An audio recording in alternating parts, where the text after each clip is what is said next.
Hello everyone, my name is Manna Susan George. I'm a consultant psychologist, KIMS Health, Kottayam. ഇന്ന് നമ്മളിവിടെ ചർച്ച ചെയ്യാൻ പോകുന്ന ടോപ്പിക് ഇസ് ടോക്സിക് റിലേഷൻഷിപ്സ് അല്ലെങ്കിൽ വിഷലിപ്തമായ ബന്ധങ്ങൾ. ഇപ്പോൾ നമ്മളൊക്കെ വളരെയേറെ ചിന്തിക്കുകയും ചർച്ച ചെയ്യുകയും ചെയ്യുന്ന ഒരു വിഷയമാണ് ടോക്സിക് റിലേഷൻഷിപ്സ്. പലർക്കും പ്രണയം ഒരു ട്രാപ്പ് ആകുന്നു. Love has been declared the official reason for the death of many youngsters in the past few years. ആരാണ് ഒരു ടോക്സിക് പാർട്ട്ണർ, ഒരു toxic girl friend, boy friend അല്ലെങ്കിൽ സ്പൗസ്? എന്താണ് ഒരു വ്യക്തിയെ, അവർ പ്രണയിക്കുന്ന വ്യക്തിയെ ഉപദ്രവിക്കാനോ അല്ലെങ്കിൽ കൊലപാതകം ചെയ്യാനോ പ്രേരിപ്പിക്കുന്ന ഘടകം? ഇതിൻ്റെയൊന്നും ഒരു മനഃശാസ്ത്രമല്ല നമ്മൾ ഇന്നിവിടെ ചർച്ച ചെയ്യാൻ പോകുന്നത്. അത് വളരെയേറെ ചർച്ച ചെയ്യേണ്ട ഒരു വിഷയമാണ്. എന്നാലും നമ്മൾ ഇന്നിവിടെ ഫോക്കസ് ചെയ്യാൻ പോകുന്നത് എന്താണ് ഒരു toxic relationship. How do you know you are in a healthy relationship or in an unhealthy relationship? What are the red flags of a toxic relationship? അത് മനസ്സിലാക്കണം എന്നുണ്ടെങ്കിൽ we should understand what a healthy relationship is. ഒരു healthy റിലേഷൻഷിപ്പിൻ്റെ qualities, പ്രത്യേകതകൾ എന്താണ്? നിങ്ങളൊരു റിലേഷൻഷിപ്പിലാണെങ്കിൽ take a step back and analyse. നിങ്ങളുടെ റിലേഷൻഷിപ്പ് നിങ്ങളൊന്ന് അനലൈസ് ചെയ്ത് നോക്കുക. whether you have these qualities. എല്ലാം അല്ലെങ്കിലും ഇതിൽ പറയുന്ന ചില ക്വാളിറ്റീസ് എങ്കിലും നിങ്ങളുടെ റിലേഷൻഷിപ്പിൽ ഉണ്ടോ എന്ന് നിങ്ങൾ നോക്കുക. 1 is mutual respect, പരസ്പര ബഹുമാനം. 2 trust, വിശ്വാസം. 3 honesty, സത്യസന്ധത. 4 support, പാർട്ട്നേഴ്സ് അങ്ങോട്ടും ഇങ്ങോട്ടുമുള്ള സപ്പോർട്ട്. 5 equality, സമത്വം, രണ്ടുപേരും തമ്മിൽ ഈക്വലായിട്ട് ഒരു റിലേഷൻഷിപ്പിൽ തീരുമാനങ്ങൾ എടുക്കാൻ പറ്റുക. 6 സെപ്പറേറ്റ് ഐഡൻറ്റിറ്റീസ്, നിങ്ങളുടെ വ്യക്തിത്വത്തെ അങ്ങനെ തന്നെ കീപ്പ് ചെയ്യാൻ നിങ്ങൾക്ക് പറ്റുന്നുണ്ടോ? ഇപ്പോൾ നിങ്ങളുടെ റിലേഷൻഷിപ്പിൽ ഈ ക്വാളിറ്റീസ് ലാക്ക് ചെയ്യുന്നു എന്ന് നിങ്ങൾക്ക് തോന്നുന്നുണ്ടെങ്കിൽ you have to watch out for some of the red flags. ഇനി ആ റെഡ് ഫ്ലാഗ്സ് ആണ് ഞാനിവിടെ പറയാൻ പോകുന്നത്. First one is belittling, disrespectful behaviour. നിങ്ങളെ ചെറുതാക്കി കാണിക്കുക, നിങ്ങളെ അപമാനിക്കുന്ന രീതിയിലോ അല്ലെങ്കിൽ നിങ്ങളുടെ ക്യാരക്ടറിനെ മോശം വരുന്ന രീതിയിലോ ഉള്ള പേരുകൾ വിളിക്കുക. Calling you demeaning names. അല്ലെങ്കിൽ നിങ്ങളുടെ സുഹൃത്തുക്കളുടെ മുമ്പിലോ മറ്റുള്ളവരുടെ മുമ്പിലോ നിങ്ങളെ എംബാരസ് ചെയ്യുന്ന രീതിയിലുള്ള തമാശകൾ പറയുക. നിങ്ങളെക്കാൾ ഇൻ്റലക്ച്വലി സുപ്പീരിയർ ആണ് എന്ന് എപ്പോഴും വരുത്തി തീർക്കുക. അതായത് നിങ്ങളുടെ അഭിപ്രായങ്ങളോ നിങ്ങളുടെ ഒപ്പീനിയൻസോ കംപ്ലീറ്റ്ലി ഡിസ്മിസ് ചെയ്യുക. ഫ്രീക്വൻ്റ്ലി നിങ്ങളുടെ വീക്ക്നെസ്സസ്, നിങ്ങളുടെ കുറവുകളെ എടുത്തു കാണിക്കുക, പോയിന്റ് ഔട്ട് ചെയ്യുക. All this come under belittling.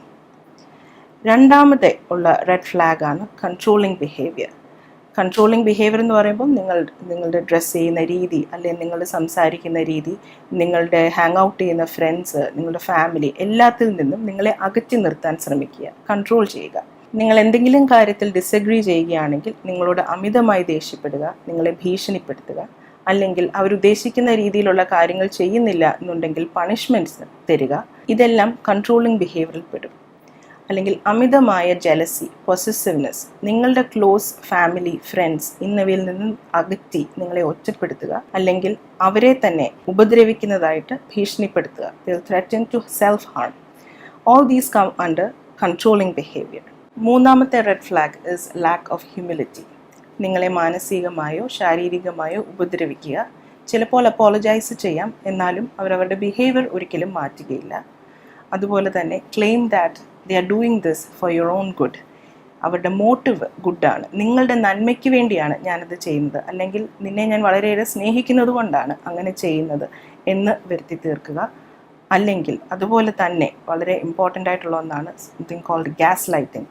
അതായത് നിങ്ങളുടെ സാനിറ്റിയെ തന്നെ ചോദ്യം ചെയ്യുന്ന രീതിയിൽ വരുത്തി തീർക്കുക. അതായത് നിങ്ങൾക്കൊരു സ്ഥിരതയില്ല, നിങ്ങൾ പറയുന്നതൊന്നും ശരിയല്ല, that makes you keep apologising for everything. അതുപോലെ തന്നെ അവർ ഇങ്ങനെ ചെയ്യുന്നതിൻ്റെ കാരണക്കാർ നമ്മളാണ് എന്ന് വരുത്തി തീർക്കുക, blaming you for their bad behaviour. All these come under lack of humility. And the biggies, physical and sexual abuse. നിങ്ങളെ ശാരീരികമായിട്ടോ സെക്ഷുവലായിട്ടോ എന്തെങ്കിലും തരത്തിലുള്ള അബ്യൂസ് ഉണ്ടാവുക, നിങ്ങളെ നിർബന്ധിക്കുക, നിങ്ങൾക്ക് താല്പര്യമില്ലാത്ത കാര്യങ്ങളിൽ നിങ്ങളെ നിർബന്ധിക്കുക. അതുപോലെ തന്നെ സെക്ഷുവലി എക്സ്പ്ലിസിറ്റ് ആയിട്ടുള്ള പിക്ചേഴ്സ് നിങ്ങളുടെ പെർമിഷൻ ഇല്ലാതെ എടുക്കുക. എല്ലാം all these come under red flags. Now once you have identified the red flags, അല്ലെങ്കിൽ നിങ്ങൾ ഒരു ടോക്സിക് റിലേഷൻഷിപ്പിലാണ് എന്നുള്ള കാര്യം നിങ്ങൾ മനസ്സിലാക്കി നിങ്ങൾക്ക് അതിൽ നിന്നും പുറത്തു വരണം എന്നുണ്ടെങ്കിൽ നിങ്ങൾ ചെയ്യേണ്ട സ്റ്റെപ്സാണ് നമ്മൾ ഇനിയും പറയാൻ പോകുന്നത്. The first step is to build a safety net. You need to prepare. Carefully നിങ്ങളുടെ നെക്സ്റ്റ് സ്റ്റെപ്പ് എന്താണ് എന്നുള്ളത് നിങ്ങൾ പ്ലാൻ ചെയ്യുക.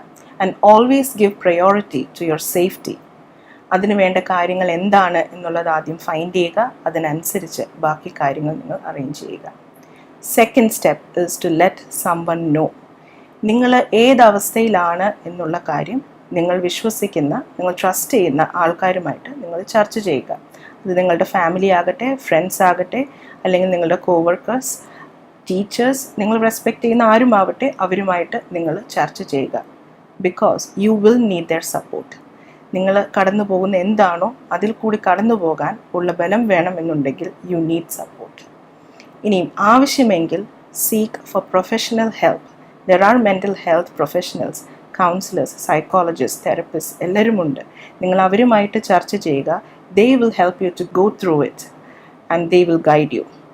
ഇനി ഈ പറഞ്ഞ എന്തെങ്കിലും കാര്യങ്ങളിൽ നിങ്ങൾ if you fear that your life is under threat, അല്ലെങ്കിൽ നിങ്ങൾക്ക് എന്തെങ്കിലും തരത്തിലുള്ള ശാരീരികമായിട്ടുള്ള അല്ലെങ്കിൽ മാനസികമായിട്ടുള്ള സേഫ്റ്റി ഇഷ്യൂസ് ഉണ്ടാകുന്നു എന്ന് നിങ്ങൾക്ക് തോന്നുന്നുണ്ടെങ്കിൽ ഡെഫിനറ്റായിട്ടും you should seek the help of police. അതിന് വേണ്ട സംരക്ഷണവും സപ്പോർട്ടും അവർ നിങ്ങൾക്ക് തരും. Third step is stop talking to your partner. Toxic people can be very cunning and manipulative. They will definitely emotionally blackmail you. So അതുകൊണ്ട് എല്ലാ തരത്തിലുമുള്ള കമ്മ്യൂണിക്കേഷൻ വിത്ത് ദം നമ്മൾ കട്ട് ചെയ്യുക. നാലാമത്തെ step is to accept your feelings. നിങ്ങൾ എന്തിൽ കൂടിയാണ് കടന്നു പോകുന്നത് എന്നത് നിങ്ങൾ അംഗീകരിക്കുക. നിങ്ങൾക്ക് കരയണമെങ്കിൽ കരയുക. Take time to heal. Help yourself to recover. അതിനാവശ്യമായത് എന്താണോ അത് നമ്മൾ ചെയ്യുക. Try to spend more time for self care. Self care എന്ന് പറയുമ്പം നിങ്ങൾ സ്റ്റാർട്ട് ടേക്കിംഗ് ന്യൂ ഹോബീസ്. നിങ്ങൾ എക്സസൈസിൽ ഫോക്കസ് ചെയ്യുക. നിങ്ങൾ കൂടുതൽ ഫ്രണ്ട്സുമായിട്ട് ഹാങ് ഔട്ട് ചെയ്യാൻ ഫോക്കസ് ചെയ്യുക. Give priority to self care. ഒരു ടോക്സിക് റിലേഷൻഷിപ്പിൽ നിന്നും ഇറങ്ങുക എന്ന് പറയുന്നത് is tremendously difficult and a brave step to take, but you can do it. You might still have feelings for this person. Still നിങ്ങൾക്ക് ആ വ്യക്തിയോട് സ്നേഹം ഉണ്ടാവാം. But never forget why you decided to leave it, അല്ലെങ്കിൽ what this person made you feel. ഇനി മുമ്പോട്ടുള്ള ജീവിതം സന്തോഷവും കംഫർട്ടബിളും ആകണം എന്നുണ്ടെങ്കിൽ you have to take that leap. And always remember, you deserve to be happy.